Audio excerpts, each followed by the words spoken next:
me there. I'm Lily, and today, it's just gonna be a short little video. I'm sorry for the lack of videos this week. I feel like I'm always sorry for this, and I'm sorry that I'm always sorry for the lack of videos in any given week. I haven't gone without any videos yet, for the last few months at least, in a week. So, doing good there, but I'm aiming more for 2, and you'll get 2, this short one, and then 1 tomorrow. I just have one that I've been trying to get done, but I've just been having some, let's call them technical difficulties with some of them, and I want to make it work good because I hope you like it. Full spoilers, it's another one of my guided meditations, which I know a lot of you have enjoyed them in the past, but it's just been kind of hard. I'm trying to test a few new things of audio, and it's been experimental, and part of being experimental, which is something that I really want to get back to for my channel. Sometimes experiments fail, so I'm trying to get it right, and I have a good feeling about tomorrow. But this is just kind of my July update video. Things are going alright with me. Summer's kicking into full gear. It's weather is on and off, being okay. People are driving their motorcycles out late at night, even though it's like midnight, and they'll be like, "Let's drive my motorcycle at high volume around. This seems like a good thing to do at midnight on a Thursday night." Yes. I lost my train of thought. But the big thing going on is that if those of you who have been around the channel longer knows that every about 6 months or so I hold a channel survey just to get feedback on you, on the kind of stuff you want to see from the channel, and get the pulse on things. I know the channel has been a bit slow lately, so it's kind of weird, but the link for that will be in the description, and this data really helps me figure out going forward what kind of content you want to see, what kind of videos you want to hear about, and stuff like that. So this one's probably going to be a bit less broad and much more specific to, because a lot of times I've asked like, "Oh, are you interested in magic videos? Or you're listening to D&D videos?" And it'll probably be a bit more specific in breaking down those categories, being like, do you care about my campaign setting, like lore videos for D&D? Or do you prefer more like the D&D Basic series? Would you like a reboot of the D&D Basic series? It's a bit nicer.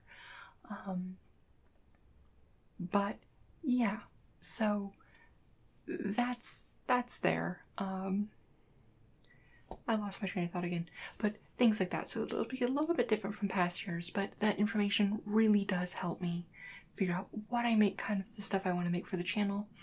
And yeah, I really appreciate it. As like I said, the link will be in the description below. And yeah. So next thing that is going on is, I did another thing.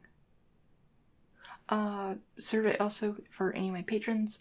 The survey will be going, survey for July's video will be going up tonight, and that'll be up for a few weeks, and I'll have it out probably about 20 to 25th, so get it in now or else.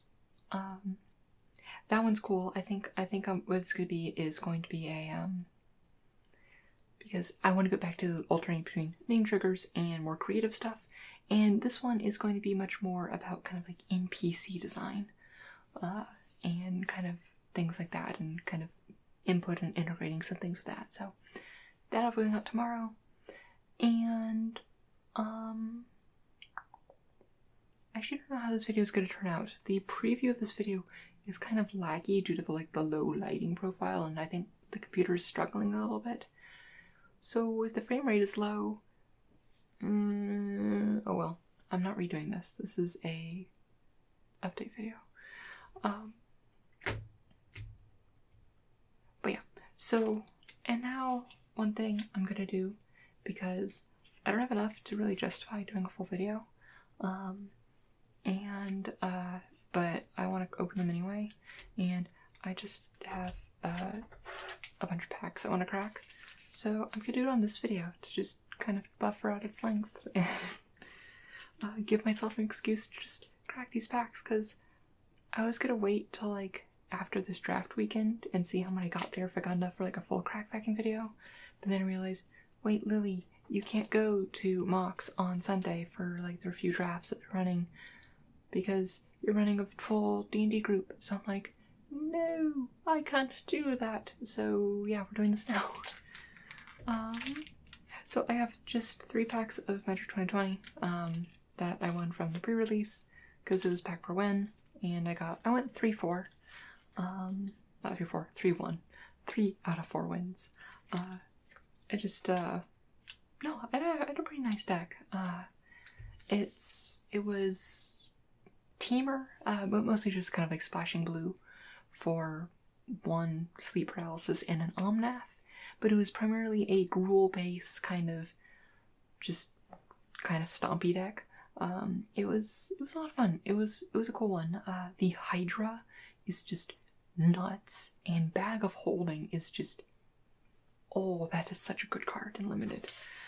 Just the card advantage potential and the fact that you can just get everything back. Like, you don't feel bad looting away your 7-drop because you can get it back, and it helped smooth out a lot of my draws, just cleaning up my mana. It helped with the splash, and just like, I underevaluated that card.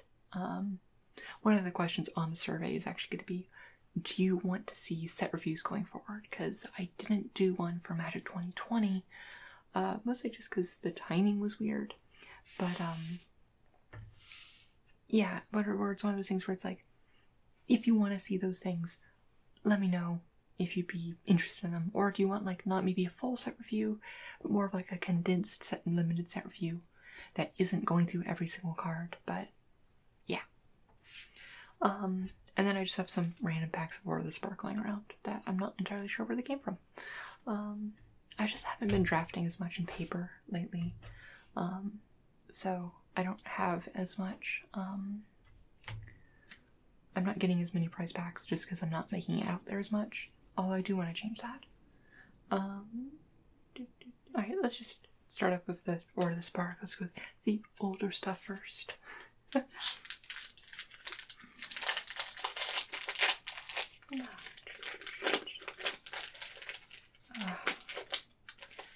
Oh, the Grim Initiate, March from the Cause, Crawl Sticker, Vampire Genius. I actually really like War of the Spark Limited. It's one of my favorite. I like it a lot more than Guilds and Allegiances, but I just wasn't a fan of them. Oh, and Obnix's Cruelty, that's probably up there. There's also Jai's Greeting. Okay, so 2 decent cards of removal. Leyline Predator, first the uncommons. Rally of Wings unplayable. Next up out, and so Leyline Prowler's not bad. Their Planeswalker is an Ashiok, who's good, but not. Early on, people were like very much like, "Ooh, Ashiok is so good and limited," and she is fine. Like you can draft a very good Ashiok deck, but they aren't that amazing. Like I don't feel good first picking Ashiok. Like, Ashiok is good, I think, because blue-black was very good, and was very good at enabling that kind of archetype, but so many decks just ended up not you wanting really to run Ashiok. Like, Ashiok in many ways was a 2-color card, even though it was hybrid. And our rare is Deliver Onto Evil, which is great art, but is also unplayable. So, I mean, as boring as it is, like, probably my biggest complaint about War of the Spark is that most of the time, Obnix's Cruelty is oftentimes the right pack 1, pick 1. And it would be from this pack, because, yeah, it's so good. It's so good.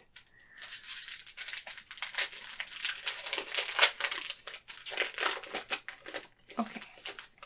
Next we have Casimir's Transmutation, War Screecher, Teferi's Time Twist, Uncropics, Prismite, Giant Growth, Spark Harvest, decent. Just black had such good removal in this set. Watley's Raptor, Gideon's Triumph. Our Planeswalker is Teo, the Shield Mage, which isn't. He's I'm never super excited. Have a foil Gideon's Triumph. Not that I really care. And our rare is Storev, Devkarin Lich, who is the 1 black green for for a 5/4 of trample. Then when revealed, deals combat damage to a player planeswalker. Return target creature or planeswalker from your graveyard that wasn't put there this combat.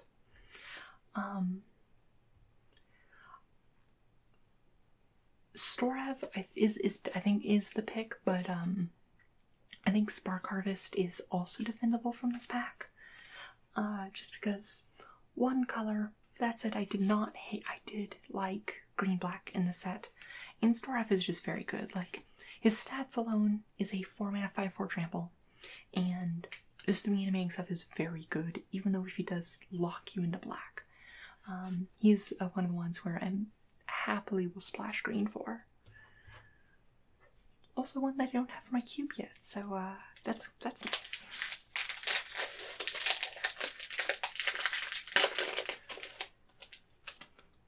Raging Crunch, Battlefield Promotions, Sky Theater Strix, Discmantle Operative, Snare Spinner, Relentless Advance, Jaya's Greeting, get to the front. This was a format where, like, outside of like bomb rares, you usually were just looking for removal early on. There wasn't really as many kind of the non-premium uncommons, like, that you really wanted to pack one. Like, Gleaming Overseer was like very good, and some of the Planeswalkers were very good, but most of the time it's just the common removal was so powerful. The Riverboat Raiders. Okay, there is an Even Eternal, which I do very much like, but not as much as Jaya's Greeting. Riverboat Raiders, Pledge of Unity, Saheeli, Sublime Artificer. Oh, and the pick. The pick is God Eternal Ronus. Honestly, I think is the weakest of the gods in the set, especially for like from a limited perspective. But being the weakest of a busted card cycle is not bad. And the next best cards being Jaya's Greeting, Even Eternal. Yeah, Jaya's Greeting, Even Eternal, like, and then maybe Saheeli. But yeah, no. God Eternal Ronus, very much the pick here is very good. Also, don't have for the cube, so that's nice. That on-camera luck bonus.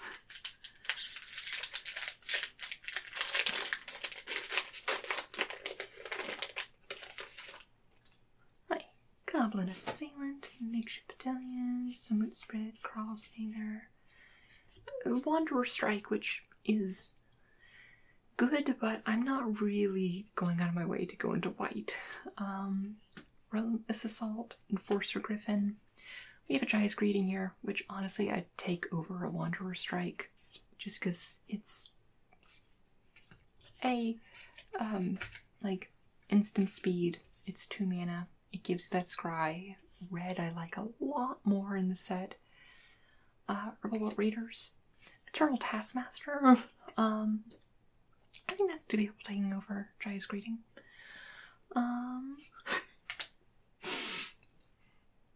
Okay.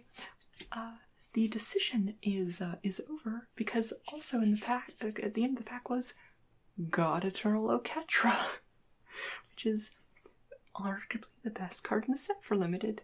So yeah, we are going to be taking Oketra from this pack, and also, just as proof, Selesnya is Vesnia.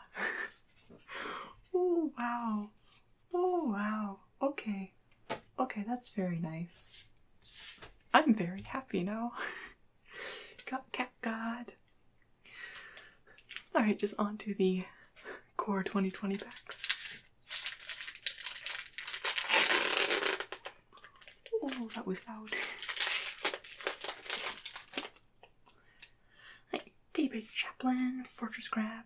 I don't know this set as well, so I have to go a little bit slower. Scorch Spitter, Spire Charge, the Thicket Crasher. I do like Thicket Crasher in the set. Sorcerer the Fang, Netcaster Spider, Befuddle. Oh, Murder. Murder moves to the front because it's murder. Gruesome Scourger. Oh, yeah, that's not but Pyrenean Eagle, Woodland Champion.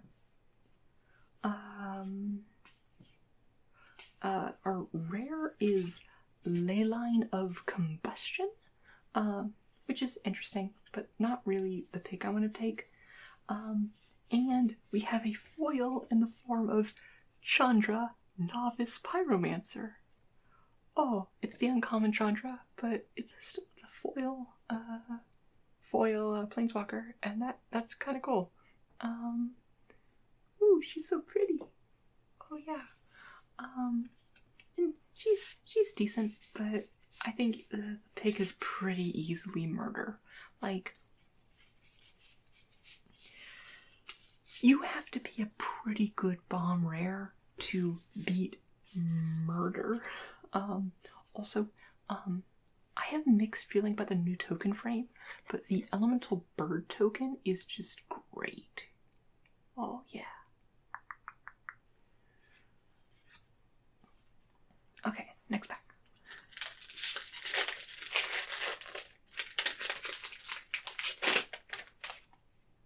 Moment of Heroism, Negate, Goblin Bird Grammar, Mammoth Spider, Soul Salvage, Gorging Vampire. I like Gorging Vampire actually quite a bit, but not really as a pack 1 pick 1. It's a 3-mana 2/2 flyer that when it enters battlefield, you mill 4, and for each creature put that way, you gain 1 life. So it's a black Windrake that also like gains you life for that deck or enables your graveyard for if you have anything cards that care about the graveyard. Growth Cycle, Shock. I mean, it's hard to go wrong with Shock. Silverback Shaman, it's the Colossal Dreadmaw of the set. Don't give me that Vorse Claw. It's Silverback Shaman. It's 5-mana 5/4 when it dies, draw a card, but it has Trample. And for my top-end Trampler, I much want, or my top-end green creature, I want Silverback Shaman over Force Claw, unless I am in specifically the Elementals deck. Howling Giant, gotta make those wolves. Ether Gust, Diviner's Lockbox. And our rare is Shifting Ceratops, which is a 4-mana 4/5/4 that can't be countered, and for green, it gains your choice of Reach, Trample, or Haste. And you know what? I think the pick is Scorching Ceratops. It's protection from blue, which is sometimes relevant, but it's a 5-mana 5/4 or a 6-mana 5/4 haste that you can also give it Trample if you need to, and occasionally Reach when that cares. But it's just super versatile, and I do like green in the set. I mean, I like green in every set because green is the best color, but it's also just an extremely good card. And last pack for the evening.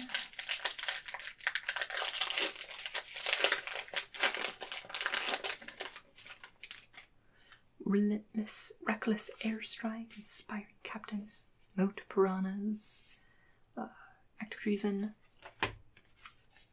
The Bestest Boy, Audacious Thief, Wolfin Bond, Sanitarium Skeleton, Gleaming Aegis, Uncaged Fury, God's Willing, Apostle of Purifying Light, Wakeroot Elemental, and a foil Leyline of Sanctity. Oh, okay. The pick here is the foil Leyline of Sanctity because that's money. Oh, wow. Oh, the on-camera luck has been good today. Oh, I'm ending this video as a very happy Lily. That's 2 God Eternals, foil Chandra, and a foil Leyline of Sanctity. Well then, thanks for the excuse to just crack some packs. I hope you enjoy the video. It was really just mostly just that update video. Remember, the link to the survey will be in the description. It really helps me if you fill that out and just give your feedback. And yeah. Well, I hope you enjoyed the video, and I hope you have a wonderful night. And as always, may your stories smile upon you.